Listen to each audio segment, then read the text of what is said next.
Hello dear students, मैं सरोज चौधरी आप सभी के सामने लेके आई हूँ रिसर्च एप्टीट्यूड के मोस्ट इम्पॉर्टेंट क्वेश्चंस, जहाँ से अक्सर आपके एग्जाम में क्वेश्चन पूछे जाते हैं।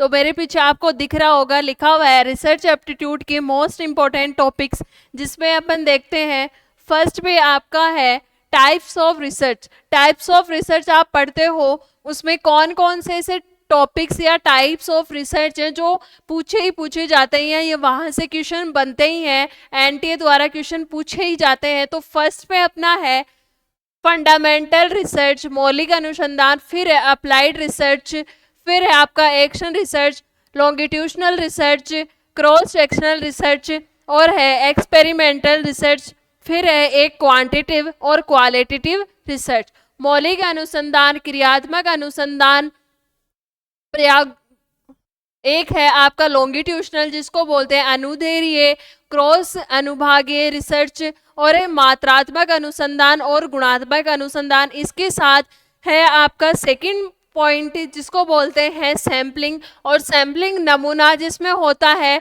नॉन प्रोबेबिलिटी और प्रोबेबिलिटी सैम्पलिंग, जिसमें पूछा जाता है कि प्रोबेबिलिटी यानी कि जो रैंडम सैम्पलिंग है वो कौन कौन से टॉपिक या टाइप्स हैं उनके और कौन कौन से उसमें लिए जाते हैं, और non random non probability sampling है उनके कौन कौन से टॉपिक है या कौन कौन सी सैम्पलिंग है। फिर आपका है थर्ड नंबर पे हाइपोथेसिस। हाइपोथेसिस क्या होती है, प्लस में उसकी जो टाइप्स हैं उसमें पूछा जाता है, एक होता है नल हाइपोथेसिस और आपका नल हाइपोथेसिस, प्लस में आपका जो होता है अल्टरनेटिव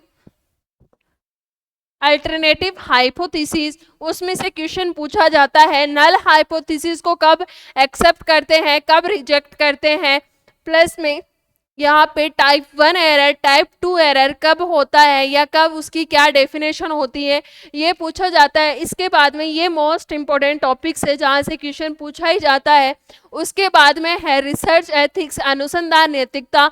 अनुसंधान नैतिकता में पूछा जाता है कि कौन कौन से ऐसा एरिया है, क्राइटेरिया है या स्टेप्स है जहाँ पे आपको अनुसंधान में नैतिकता का उपयोग किया जाना चाहिए, यानी अनुसंधान में नैतिकता या एथिक्स को फॉलो किया जाना चाहिए, और कौन कौन सी स्टेप है जहाँ पे कोई अगर आप नैतिकता का पालन नहीं करते हो तो आपके रिसर्च या थीसिस पे कोई आपकी पाबंदी नहीं लगाई जाती या कोई उन्हें अयोग्य नहीं माना जाता यूजीसी द्वारा। फिर इनके जो मैंने क्लास में बताया था वो एक बार देख लीजिए। फिर आपका है जो यूजीसी द्वारा पनिशमेंट्स दी जाती हैं आपके रिसर्च में, क्या मिलने पे, रिसर्च में आपके अलग अलग लेवल्स पे, जिसमें 4 लेवल मैंने आपको बताया है, पढ़ाया है, उन 4 लेवल में कौन कौन से कितनी कितनी परसेंटेज पे कौन कौन सी पनिशमेंट्स दी जाती हैं, उनको आप अच्छे से पढ़ लेना, उनको अच्छे से याद कर लेना। यहाँ पे ये क्वेश्चन मोस्ट इम्पोर्टेंट है और ये पूछा जाता है एनटीए द्वारा, जहाँ पे 4 लेवल आपको यूजीसी द्वारा दिए गए हैं। थीसिस में कोई भी हेर फेर मिलने पे रिसर्चरकर्ता को, शोधकर्ता को कौन कौन सी पनिशमेंट दी जाती है, कौन सा दंड दिया जाता है, कितनी परसेंटेज के लिए। फिर है आपकी जो रिसर्च की स्टेप्स है, अनुसंधान के जो कदम है या रिसर्च स्टेप्स हैं वो कैसे कैसे हैं, उनका step by step chronology level में, यानी फर्स्ट में आप क्या करते हो जिसमें क्या फॉर्मेशन ऑफ ए प्रॉब्लम होता है, फिर रिव्यू लिटरेचर, फिर हाइपोथेसिस जनरेट करते हो, फिर होता है रिसर्च डिजाइन, फिर होता है आपका data collection, testing of hypothesis and data analysis, फिर आपका होता है रिपोर्ट राइटिंग। इनको अच्छे से याद कर लेना क्रम अनुसार की पहले कौन सी आती है, फिर कौन सी आती है, कौन सी का क्या मीनिंग होता है।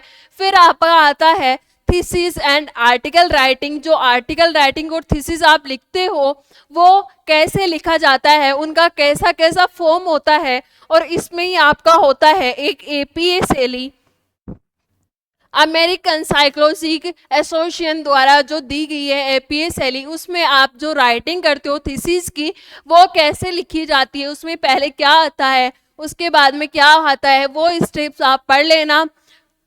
ये मैंने आपको बताई है मोस्ट इम्पोर्टेंट क्वेश्चन जहाँ पे आपको पूछा जाता है रिसर्चर में। जो रिसर्च एप्टीट्यूड की यूनिट है 2nd नंबर की, उसमें से मोस्टली यहाँ से क्वेश्चन आपके पूछे ही जाते हैं किसी ना किसी आपकी एग्जाम के फिर आपके एक और देख लीजिए, यहाँ पे जो वैलिडिटी है उसमें है आपकी एक्सटर्नल वैलिडिटी और फिर है आपकी इंटरनल वैलिडिटी। इंटरनल वैलिडिटी और एक्सटर्नल वैलिडिटी क्या होती है, इनकी क्या विशेषताएं होती हैं, क्या परफॉर्मा होता है, उनको अच्छे से पढ़ लेना। वहां से आपको स्टेटमेंट बेसिस आपको क्वेश्चन देखने को मिलते हैं। आपको मैंने ये सारे बताई हैं मोस्ट इम्पॉर्टेंट क्वेश्चंस, और ऐसी ही नए नए चीज़ जानने के लिए और हमसे जुड़े रहिए एमपी क्लासेस के साथ। और आपकी डेली बेसिस पे रिसर्च एप्टीट्यूड की क्लास हो रही है 4 PM पे मंडे टू सैटरडे, उसको ज्वाइन करना ना भूलिए। और वहाँ पे आपको अब तक कॉन्सेप्ट्स करवाए गए हैं, उनको जाके प्लेलिस्ट में जाके चेक कर लीजिए और पढ़ लीजिए। Thank you so much, have a nice day.